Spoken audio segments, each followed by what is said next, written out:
Dear students, നാളത്തെ കണക്കിൻ്റെ പരീക്ഷയ്ക്ക് വരുന്ന ചോദ്യങ്ങളാണ്. വളരെ നന്നായി നോക്കി എല്ലാവരും ഫുൾ മാർക്ക് വാങ്ങണം. ഒരു ചോദ്യം ഉണ്ടാവുക, ഒരു ശ്രേണി തരും. ഇപ്പോൾ 15, 20, 25 എക്സെട്ര എന്ന ഒരു സീക്വൻസ് ശ്രേണി തരും. എന്നിട്ട് ഇതിൽ നിന്ന് ആദ്യം ചോദിക്കുക, ഇതിൻ്റെ പൊതുവ്യത്യാസം എത്രയാണ്, ഇതിൻ്റെ കോമൺ ഡിഫറൻസ് എത്രയാണ്, ഈ ശ്രേണിയുടെ കോമൺ ഡിഫറൻസ് എത്രയാണ് എന്ന ചോദ്യം ചോദിച്ചാൽ ഇതിന്റെ കോമൺ ഡിഫറൻസ് ഡി സമം രണ്ടാമത്തെ പദത്തിൽ നിന്നും ഒന്നാമത്തെ പദം കുറയ്ക്കുക. Second term minus first. Second term രണ്ടാം പദം 20, ഒന്നാം പദം 15. 20 നിന്ന് 15 കുറച്ചാൽ 5. ഇതിന്റെ പൊതുവ്യത്യാസം കോമൺ ഡിഫറൻസ് 5ആണ്. 2 മാർക്കിന് ചോദിക്കുന്ന ഒരു ചോദ്യമായിരിക്കും. കൃത്യമായി ഉത്തരം കണ്ടെത്താൻ. അപ്പോൾ ഒരു ശ്രേണി തന്നിട്ട് അതിന്റെ പൊതുവ്യത്യാസം കാണാൻ പറഞ്ഞാൽ ഡി സമം രണ്ടാം പദത്തിൽ നിന്നും ഒന്നാം പദം കുറയ്ക്കുക. ഓക്കെ, വളരെ എളുപ്പമാണ്. ഈ ചോദ്യം ഉറപ്പായിട്ടും ഉണ്ടായിരിക്കും. രണ്ടാമത്തെ ചോദ്യം നോക്കുക. ഈ ശ്രേണിയുടെ 20ാമത്തെ പദം എത്രയാണ്? ഒരു ശ്രേണിയുടെ ഏതെങ്കിലും ഒരു പദം കണ്ടുപിടിക്കണം. What is it's 20th term? 20ാമത്തെ പദം എത്ര? ഒരു സമാന്തര ശ്രേണിയുടെ ഏതെങ്കിലും ഒരു പദം കണ്ടുപിടിക്കേണ്ടി വന്നാൽ, അഥവാ ഒരു സമാന്തര ശ്രേണിയുടെ ബീജഗണിത രൂപം കണ്ടുപിടിക്കേണ്ടി വന്നാൽ രണ്ടിനും ഒരേ സൂത്രവാക്യമാണ് എഴുതേണ്ടത്. ഏതെങ്കിലും ഒരു പ്രത്യേക പദം കണ്ടുപിടിക്കേണ്ടി വന്നാൽ ഒരു സൂത്രവാക്യം, ഈ സൂത്രവാക്യം പഠിച്ചു വെക്കണം. സൂത്രവാക്യം മാത്രം എഴുതിയാൽ അരമാർക്ക് കിട്ടും. എക്സ് എൻ സമം D N plus F minus D. ഇത് ഒരു സമാന്തര ശ്രേണിയുടെ ഏതെങ്കിലും ഒരു പദം കണ്ടുപിടിക്കാൻ 20ാം പദം കണ്ടുപിടിക്കുക, ഫൈൻഡ് 20 എന്നിട്ട് 10ാം പദം കണ്ടുപിടിക്കുക, ഫൈൻഡ് 10 എന്നിട്ട് ഏതെങ്കിലും ഒരു പദം കണ്ടുപിടിക്കാൻ വന്നാൽ ഇതാണ് സൂത്രവാക്യം എഴുതേണ്ടത്. അതേപോലെ ബീജഗണിത രൂപം കണ്ടുപിടിക്കാൻ പറഞ്ഞാലും ഈ സൂത്രവാക്യം തന്നെയാണ് എഴുതേണ്ടത്. സൂത്രവാക്യത്തിൽ തന്നെ അരമാർക്ക് കിട്ടും. ഓക്കെ, ഇത് പ്രകാരം നമുക്ക് 20ാം പദം കണ്ടുപിടിക്കാം. 20ാം പദം കണ്ടുപിടിക്കേണ്ടി വരുമ്പോൾ എക്സ് എൻ സമം 20. എക്സ് 20 സമം ഡി പൊതുവ്യത്യാസം 20 മൈനസ് 15 5 ഇൻറ്റു എൻ കണ്ടുപിടിക്കേണ്ട പദത്തിന്റെ എണ്ണം 20 പ്ലസ് എഫ് ഒന്നാമത്തെ പദം 15 മൈനസ് ഡി പൊതുവ്യത്യാസം 5. 5 ഇൻറ്റു 20 100 പ്ലസ് 15 നിന്ന് 5 കുറച്ചാൽ 10. 100ഉം 10ഉം കൂട്ടിയാൽ 110. ഈ ശ്രേണിയുടെ 20ാമത്തെ പദം 110 ആണ്. കണ്ടുപിടിച്ച മനസ്സിലായില്ലേ? 2 മാർക്കിന് വരുന്ന ചോദ്യമാണ്.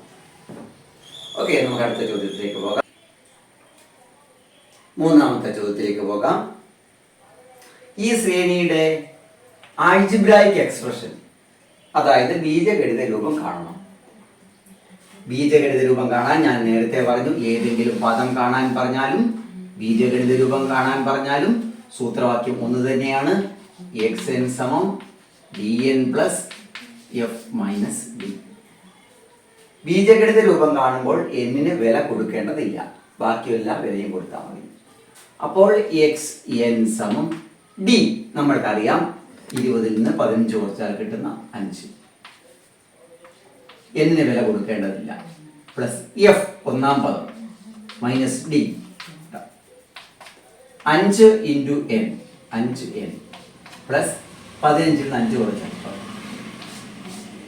എക്സ് എൻ സമം 5n പ്ലസ് 10. ഇതാണ് ഇതിന്റെ ബീജഗണിത രൂപം.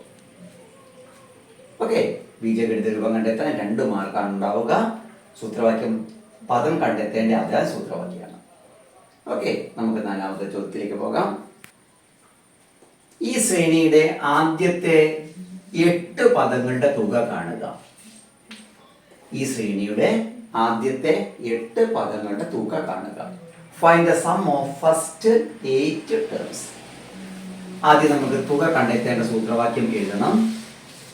തുക സം കണ്ടെത്താനുള്ള സൂത്രവാക്യം എസ് എൻ സമം n/2 into x1 plus xn സൂത്രവാക്യം മാത്രം എഴുതിയാൽ നിങ്ങൾക്ക് അരമാർക്ക് കിട്ടും. ഇത് തുക കണ്ടെത്താനുള്ള സൂത്രവാക്യമാണ്. ഇനി 8 പദങ്ങളുടെ തുക കണ്ടെത്തുമ്പോൾ n സമം 8 ആണ്. S 8 സമം n 8/2 ഇൻറ്റു ഒന്നാമത്തെ പദമായ 15 പ്ലസ് x 8ാമത്തെ പദം. ഇവിടെ 8ാമത്തെ പദം അറിയില്ല. അതുകൊണ്ട് 8ാമത്തെ പദം കണ്ടുപിടിച്ചിട്ട് വേണം കണക്ക് ചെയ്യാൻ. പദം കണ്ടുപിടിക്കാനുള്ള സൂത്രവാക്യം എന്തായിരുന്നു? xn സമം dn plus f minus d. x 10 സമം d 5 ഇൻറ്റു 8ാമത് d n 8 plus f 15 minus 5 i 8 40 plus 10 50. ഇതിൽ 8ാമത്തെ പദം 50 ആണ്. അപ്പോൾ പദങ്ങളുടെ തുക 8/2 ഇൻറ്റു 15 പ്ലസ് 50. 8/2 ഇൻറ്റു 15ഉം 50 65. 2 8ൽ 4 പ്രാവശ്യം 4 65 260. ആദ്യത്തെ 8 പദങ്ങളുടെ തുക 260.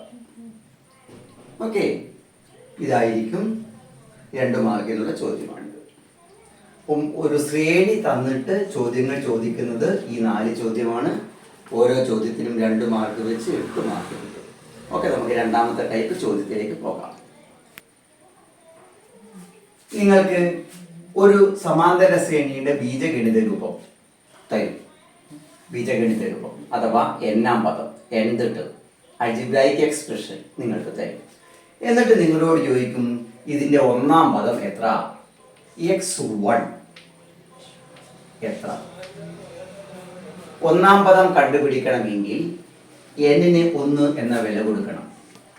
x1 സമം 6 × 1 പ്ലസ് 4. 6 × 1 6, 6 പ്ലസ് 4 10. ഇതിൽ 1-ാമത്തെ പദം 10 ആയിരിക്കും. ഇത് കണ്ടുപിടിച്ചാൽ 2 മാർക്ക് കിട്ടും. ഓക്കെ, ഇതിൽ 2ാമത്തെ ചോദ്യം വരുന്നത് ഇതിന്റെ പൊതുവ്യത്യാസം എത്രയാണ് എന്നാണ്.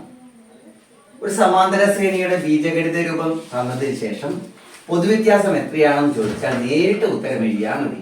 n-ന്റെ കൂടെ കിടക്കുന്ന സംഖ്യ എത്രയാണോ അതാണ് പൊതുവ്യത്യാസം. അപ്പോൾ ശ്രേണിയുടെ പൊതുവ്യത്യാസം 6 ആയിരിക്കും കണക്ക് ചെയ്യേണ്ടത്. ഇനി നമ്മളോട് ചോദിക്കുക ഇതിൽ ഏതെങ്കിലും ഒരു പദം, ഇതിൽ 10ാമത്തെ പദം എത്രയാണ്, x10 എത്രയാണ്. ഒരു സമാന്തര ശ്രേണിയുടെ ബീജഗണിത രൂപം തന്നതിന് ശേഷം ഏതെങ്കിലും ഒരു പദം ചോദിച്ചാൽ n-ന് ആ വില കൊടുത്താൽ മതി. അപ്പോൾ n-ന് ആ വില കൊടുത്താൽ x10 സമം 6 × 10 പ്ലസ് 4. 6 10 60. 60 പ്ലസ് 4 സമം 64. രണ്ടാമത്തെ തരത്തിലുള്ള ചോദ്യം ഇതായിരിക്കും. അപ്പോൾ ഇതിൽ നമുക്ക് 2 മാർക്ക് വെച്ച് കിട്ടും. ഈ 2 തരം ചോദ്യങ്ങളാണ് നിങ്ങൾ നന്നായി പഠിക്കേണ്ടത്.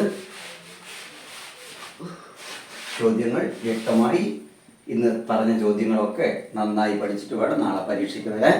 സമയം 10 മണിക്കാണ് നിങ്ങൾ എത്തേണ്ടത്. 10 മണിക്ക് പരീക്ഷ തുടങ്ങും. 9:30 കഴിയുമ്പോഴേക്ക് എത്തുക. കണക്ക് ഒന്നും കൂടി അവിടെ നിന്ന് ചെയ്ത് നോക്കാം. 10 മണിക്ക് പരീക്ഷ തുടങ്ങും. ക്ലാസ് മാക്സിമം സമയം 12:30-12:30ക്കുള്ളിൽ വിടും. ഓക്കെ, ബസ്സിൻ്റെ സമയമൊക്കെ നോക്കിയിട്ടാണ് വിടുക. നല്ല തിരക്കായിരിക്കും. വീട്ടിൽ പറയുക 12:30ക്കുള്ളിൽ വിടുമെന്ന് പറയുക. 10 മണിക്ക് ആരും കയറി വരരുത്. 10 മണിയുടെ നേരത്തെ വരണം. 9:30 വന്നു കഴിഞ്ഞാൽ കണക്കൊക്കെ ചെയ്ത് നോക്കാം. Okay, thank you.